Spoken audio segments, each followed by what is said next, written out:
श्री राधा कृष्ण चरण कमलेभ्यो नमः।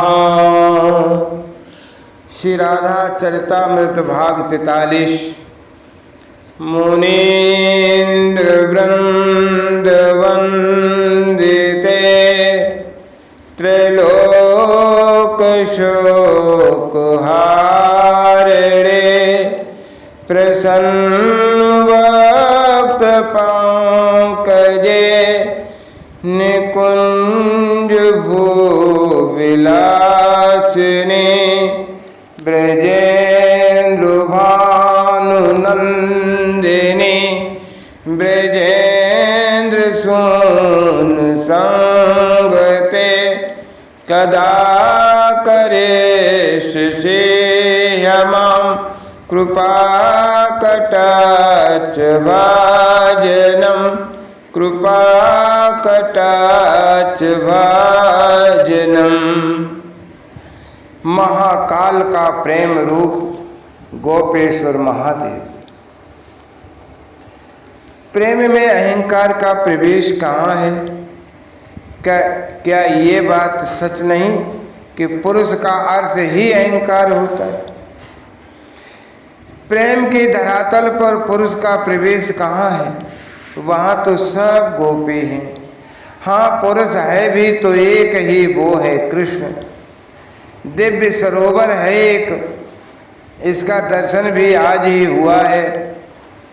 ये सरोवर बड़ा अद्भुत लग रहा है। क्या इस सरोवर का भी कोई इतिहास है? अगर मैं वज्रनाभ अधिकारी हूँ तो मुझे बताइए। वज्रनाभ ने हाथ जोड़कर महर्षि साडिल से प्रार्थना की, हे यदुवीर वज्रनाभ, जिस सरोवर का तुम दर्शन कर रहे हो, इस सरोवर का नाम है मान सरोवर। महर्षि ने बताया। हाँ देखो, इसमें नाना प्रकार के हंस आते हैं और यहाँ विहार करते हैं। हे वज्रनाभ, उन पंक्तिबद्ध होकर आ रहे हंसों को देखो। ये सप्त ऋषि हैं जो रात्रि में यहाँ आते हैं, विहार करते हैं। आकाश में देखो वज्रनाभ, आकाश में देखा वज्रनाभ ने तो दिव्य 7 अंश उड़ते हुए आ रहे थे। आकाश मार्ग से वो बड़े ही दिव्य लग रहे थे। आते ही उन सब ने मानसरोवर में स्नान किया, फिर उसी में किलोल करने लगे थे। महर्षि उठ गए और उठकर उन्होंने ऋषियों को प्रणाम किया। चलो वज्रनाभ, तुमको आज मंगलों का भी मंगल करने वाली स्थली के दर्शन कराता हूँ। इतना कहकर उस मानसरोवर से उठकर कुछ कदम ही आगे गए थे। वहाँ एक कुंज था, लताओं का प्राकृतिक बना हुआ कुंज, और उस कुंज के बीचों बीच एक अत्यंत प्रकाश पुंज शिवलिंग था। वज्रनाभ ने देखा, तुरंत भागे हुए सरोवर में गए, कमल के पत्र में जल भर कर ले आए और महादेव को जल चढ़ाने लगे। पता है इन महादेव का नाम क्या है? महर्षि ने वहीं आसन जमाते हुए पूछा। वज्रनाभ भी वहीं बैठ गए। नहीं गुरुदेव, मुझे नहीं पता। गोपेश्वर इनका नाम है। गोपेश्वर महादेव। नेत्रों को बंद कर बड़ी श्रद्धा से इस नाम का उच्चारण किया था महर्षि ने। गोपेश्वर? प्रश्न किया वज्रनाभ ने। हाँ, प्रेम का यही तो चमत्कार है बस, कि देखो, काल कराल महाकाल मृत्युंजय प्रलयंकर, ऐसे भयानक नाम वाले, ऐसे भयानक रूप वाले, यहाँ प्रेम ने उन्हें गोपी बना दिया। आहा, महर्षि आनंदित हो गए। हाँ, यहाँ रास में नाचे हैं ये महादेव। यहाँ गोपियों के ताल में ताल मिलाए हैं। यहाँ लहंगा फरिया सब पहन लिया है महादेव ने। आंखें हैं बंद महर्षि की ओर। उन्हीं गोपेश्वर महादेव का ध्यान करते हुए बोले जा रहे हैं। मुझे इस दिव्य कथा को सुनना है। वज्रनाभ ने जिज्ञासा प्रकट की। हाँ, ये तो प्रेम की महिमा है कि मृत्यु के देवता को भी कोमल हृदय वाली एक गोपी बना दिया। इतना कहकर महर्षि इस प्रसंग को बड़े चाव से सुनने लगे थे। शून्य ब्रह्म निराकार के ध्यान में लीन थे उस दिन महादेव। पर ये क्या, कैलाश पर्वत में उनके ध्यान में आज निराकार ब्रह्म आकार ले रहा था। तरंगे एकत्रित हो रही थीं और वही एकत्रित तरंगे आकार लेती जा रही थीं। आंखें खोलनी पड़ी शिव को, ये क्या हो रहा है। पर आश्चर्य तब हुआ शिव शंकर को जब ये तरंगे नील वर्ण और त्रिभंगी हो गई थीं, यानी वो नीला आकार 3 जगह से टेढ़ा होकर वंशी वाद्य करने लगा था। हजारों हजार सुंदरियां, समस्त प्रकृतियां दौड़ी चली आई थी उनके पास। आश्चर्यचकित हो उठे थे महादेव, ये निराकार ब्रह्म। पर और आश्चर्य तब हुआ महादेव को जब ये नील ब्रह्म अपनी ही उन अंशभूता गोपियों के साथ नाचने लगा था। ओह, इस दृश्य को देखते ही उछल पड़े थे भगवान त्रिपुरारी।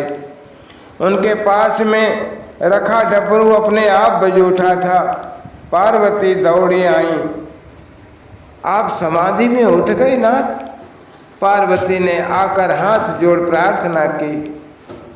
हाँ पार्वती, तुम इतना तैयार होकर कहाँ जा रही हो?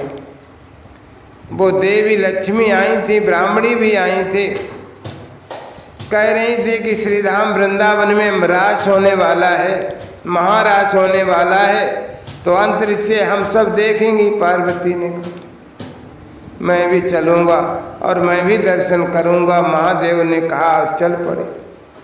अरे अरे अरे अरे, ऐसे कैसे चल रहे हो? उस महाराज का दर्शन कोई पुरुष थोड़े ही कर सकता है। पुरुष को दर्शन का भी अधिकार नहीं है। मुस्कुराए महादेव। देव उन ब्रह्म ने मोहिनी का रूप धारण कर मुझे मोहित किया था, आज मेरी बारी है। पर मैं क्या कर सकूंगा? साक्षात श्री राधा रानी जिनके वाम भाग में विराजमान रहती हैं, मैं क्या मोहित कर सकूंगा उन कृष्ण को? पर मैं जाऊंगा अवश्य, मैं उस महाराज का आनंद लूंगा अवश्य। फिर विचार करने लगे शिव शंकर, कहीं मुझे रोक दिया तो? क्योंकि महाराज में सभी गोपियां ही होंगी। आंखें बंद कर ली महादेव ने, तुरंत खोली। ओह, ललितांबा त्रिपुरा सुंदरी श्री राधा रानी की मुख्य सखी हैं, तो ठीक है, फिर मुझे वही उपाय बता देंगी। ऐसा विचार करते हुए महादेव वृंदावन की ओर चल पड़े थे। पार्वती जी पीछे से आवाज देती रहीं, पर महादेव कहाँ सुनने वाले थे। आप नहीं जा सकते वृंदावन की सीमा में, ही रोक दिया सखियों ने महादेव को। वैसे तो सैकड़ों देवता रुके पड़े थे, कहीं से भी उस महाराज का दर्शन मिल जाए ऐसी आस थी। महादेव को जाते जब देखा सभी देवों ने, सब उनके पीछे लग गए। आप तो महादेव हैं, आपको तो प्रवेश मिलेगा ही, तो हमें भी देवताओं ने प्रार्थना करनी शुरू कर दी। पर ये क्या, सखियों ने तो जाते हुए महादेव को भी रोक दिया। आप नहीं जा सकते। आप इतना भी नहीं समझ रहे हैं कि इस महाराज का दर्शन मात्र स्त्रियों को ही संभव है। ये प्रेम का दिव्य दर्शन है, अहंकार ओढ़कर इसका दर्शन नहीं किया जा सकता। ये गोपियां भी साधारण थोड़ा ही है। अच्छे अच्छे देवता और ऋषियों को भी ये समझा रही थी, पर कौन इस महाराज के दर्शन को लोग छोड़ सकता है। पर मुझे जाना है। महादेव फिर जाने लगे। बाबा समझ में नहीं आ रहा, आपको जाने नहीं दिया जाएगा। अच्छा ललिता सखी कहाँ है? भगवान शंकर ने पूछा। क्यों, जानते हो आप ललिता सखी को? सखी ने पूछा। हाँ, हमारा पुराना परिचय है, बुलाओ तो। महादेव ने कहा। ललिता सखी बहुत व्यस्त थी, महाराज की तैयारी हो रही थी। भीतर उस तैयारी को देखने वाली मुख्य ललिता सखी ही थी। उस सखी के कहने पर भी ललिता नहीं आई बाहर। तब वहीं महादेव जी ध्यान लगाकर बैठ गए। तंत्र मंत्र की अधिष्ठात्री त्रिपुरा सुंदरी ये महादेव के हृदय में ही तो रहती हैं। तुरंत उपस्थित हुई भगवान शिव शंकर के सामने। आप यहाँ? ललिता सखी हंसी। हाँ, हमारी भी हुई इच्छा कि महाराज का दर्शन किया जाए, इसलिए हम आ गए। हंसते हुए महादेव ने कहा, पर आप कैसे दर्शन करोगे? ललिता सखी ने मना कर दिया, क्योंकि पुरुष का प्रवेश नहीं है भीतर। ललिता ने कारण भी बता दिया, तो मुझे गोपी ही बना दो। महादेव मुस्कुराते हुए बोले। क्या? मुस्कुराते हुए चौंकी ललिता सखी। हाँ, मैं इस प्रेम लीला के दर्शन करूं और करूंगा जरूर, भले ही कुछ भी करना पड़े। हे वज्रनाभ! महादेव के मुखारविंद से ये सब सुनकर मुस्कुराते हुए इस सरोवर को दिखाया था ललिता सखी ने। महादेव, इस सरोवर का नाम है मान सरोवर। नहीं, ये आपका कैलाश वाला मान सरोवर नहीं है। यहाँ एक दिन ब्रह्म की आराधनी श्री राधा रानी मान कर गई थी, तब बड़े परिश्रम से उन्हें मनाया गया था। तुम्हारे ब्रह्म ने साकार ब्रह्म कृष्ण ने। ललिता सखी ने बताया, तब से सरोवर का नाम पड़ गया मान सरोवर। इसमें जो स्नान करता है,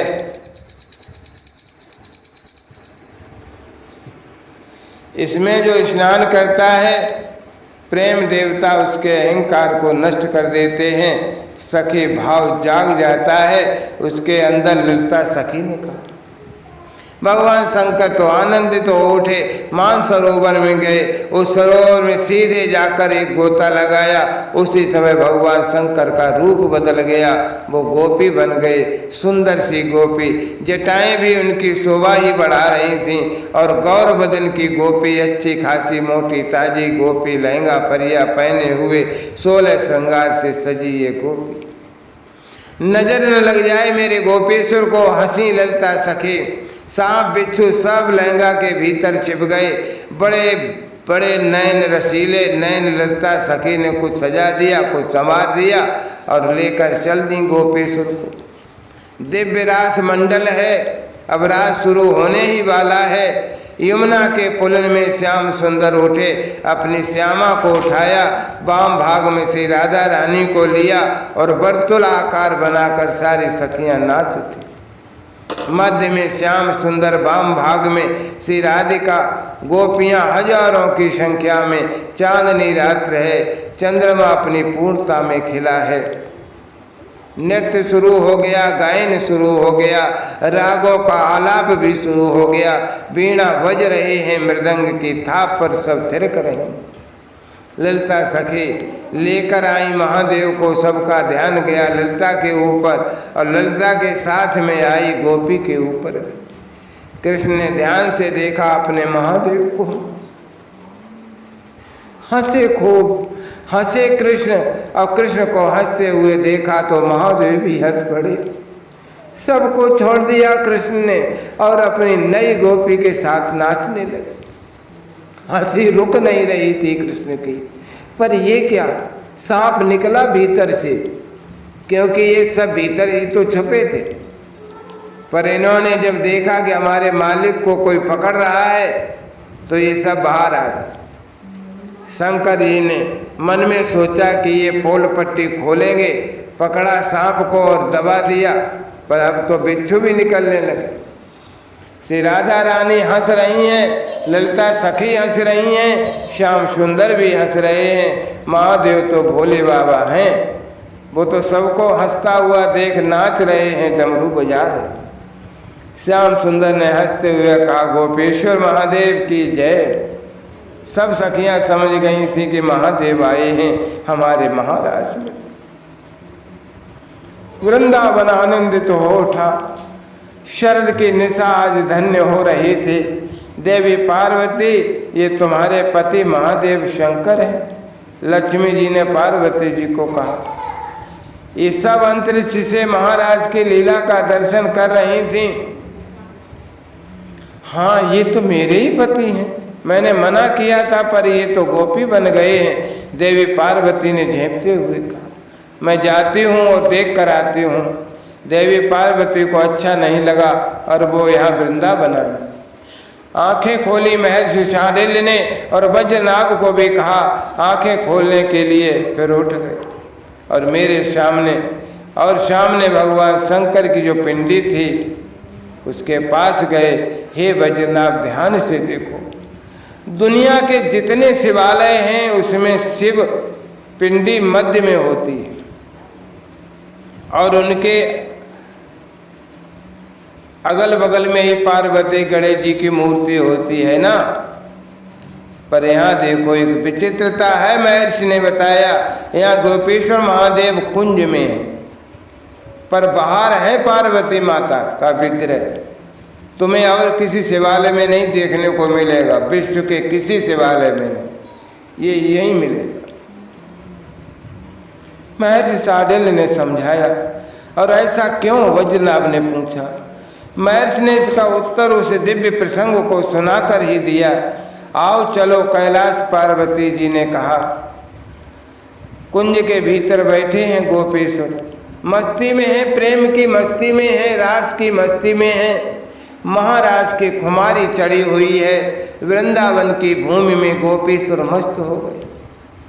पार्वती की सुनते नहीं है। गोपेश्वर पार्वती भीतर कुंज में जाती नहीं है और प्रेम सागर में डूबे महादेव बाहर आते नहीं। पार्वती भीतर क्यों नहीं जाती? वज्रनाभ ने फिर प्रश्न किया। क्योंकि महर्षि हंसते हुए बोले, पार्वती को लग रहा है कि इस कुंज की सीमा में ही कुछ जादू। भीतर जाते ही भगवान शंकर स्त्री हो गए, कहीं मैं गई और मैं पुरुष हो गई तो। खूब हंसे महर्षि शांडिल्य ये कहते हुए। और आज तक देख लो वज्रनाभ, इसी गोपेश्वर महादेव का स्थान है वृंदावन में, जहाँ भीतर अकेले हैं महादेव और बाहर हैं पार्वती और गणेश जी। क्योंकि हम भी बदल गए तो इस डर से ये भीतर नहीं जा रहे। हंसे वज्रनाभ, खूब हंसे। देखो प्रेम की महिमा, मृत्यु के देवता, प्रलयंकर, मृत्युंजय, संहार करने वाले वो महाकाल आज वृंदावन में गोपी बने बैठे, ध्यान में लीन हो गए थे। इस प्रेम प्रसंग को सुनने के बाद दोनों ही और मन ही मन जपने लगे, जय राधा जय राधा राधा, जय राधा जय श्री राधा, जय कृष्णा कृष्णा जय कृष्णा जय श्री कृष्णा। क्रमशः